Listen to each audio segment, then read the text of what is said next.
If you look at your life and see a graveyard of half-finished projects, a guitar in the corner, a half-coded website, a set of baking tools, and a sudden urge to learn jujitsu, you probably feel a very specific kind of shame.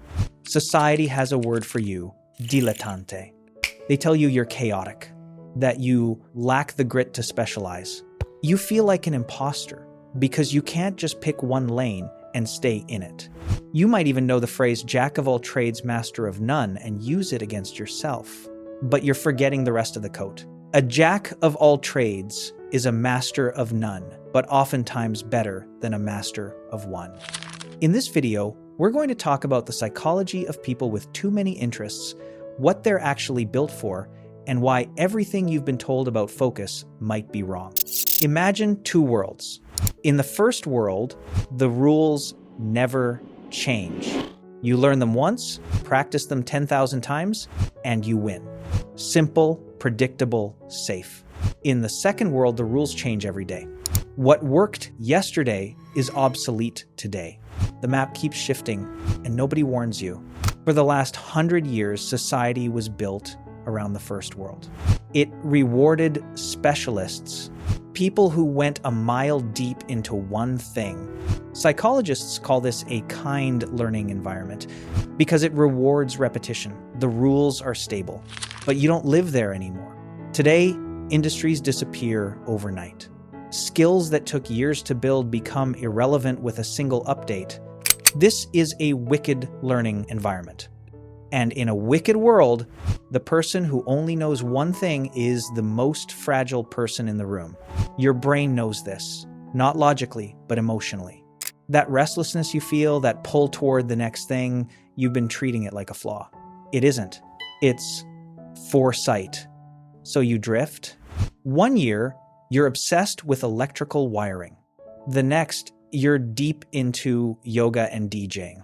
From the outside, it looks like chaos. But something else is happening. Every time you dive into a new interest, you're not wasting time. You're collecting lenses, ways of seeing the world that specialists don't even realize exist because they've never stepped outside their field. And those lenses compound, quietly, invisibly, until one day they connect. Most career advice is built around one shape, the I shape.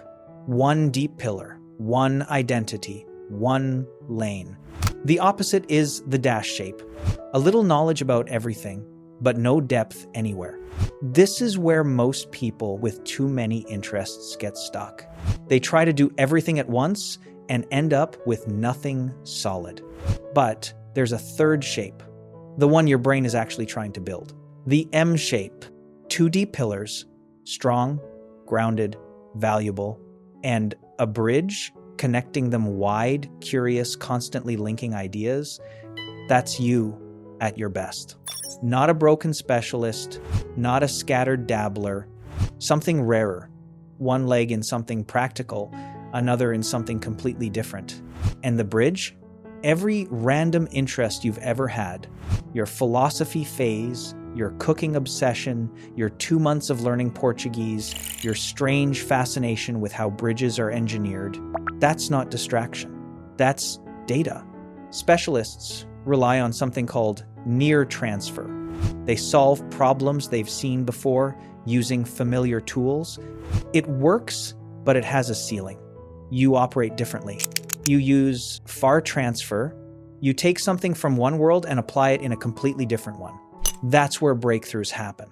Think about a web developer who used to be a beekeeper. On paper, unrelated. But watching a hive function thousands of small parts, each doing one tiny job, forming one living system, gives them an intuitive understanding of complexity. They don't just write code. They think in systems, or a musician who can feel when something is off, not logically, but rhythmically. That's not randomness. That's pattern recognition across worlds. That's something a pure specialist can't replicate. Your value is not just in what you know. It's in what you can see that others can't. Here's where most people break. They try to build everything at once. Learn coding, start a business, write a book, fix their life, all in the same month, and they collapse into the dash shape. The solution is serial mastery. You pick one pillar. You give it a season, 6 months, a year, maybe more. Not forever, just this season. You go deep. You build competence. You make it solid. Then you don't quit. You graduate and move to the next pillar. That's not distraction. That's architecture. And your job is part of the strategy. Your job doesn't have to be your passion. In fact, for someone like you, it's often better if it isn't.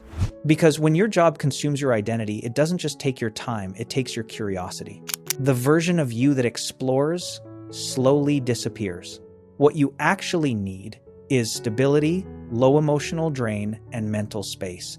A job that funds your pillars without consuming your mind. There's a reason Albert Einstein developed the theory of relativity while working as a patent clerk. That job wasn't exciting, but it gave him something more valuable than excitement: space to think.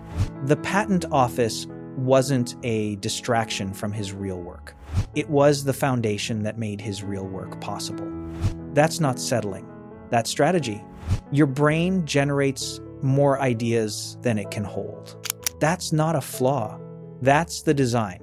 But your working memory is small, like a cluttered desk. If you never clear it, you can't build anything. You're not overwhelmed because you have too many ideas. You're overwhelmed because you're trying to hold all of them in your head without a system.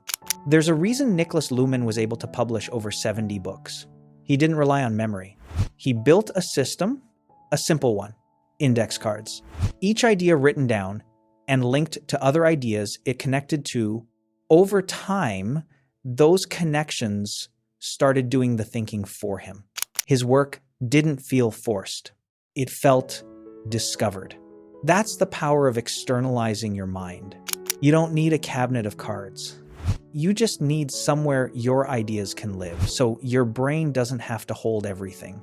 In biology, redundancy isn't weakness, it's survival.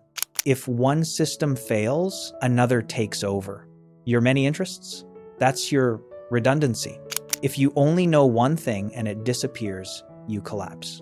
But if you can build, teach, adapt, analyze, and create, you don't break. You pivot. You always have another door. You're not behind. You're buffered against a world that changes too fast for single paths to survive. If this landed for you, subscribe. There's more psychology content like this coming. And share this with someone who's been feeling lost because they can't pick one thing. Because they don't need to. You were never meant to master just one path. You were built to connect them, to see patterns others miss, to stand in multiple worlds and build bridges between them. And in a world that keeps changing, the bridge is the most valuable place to stand.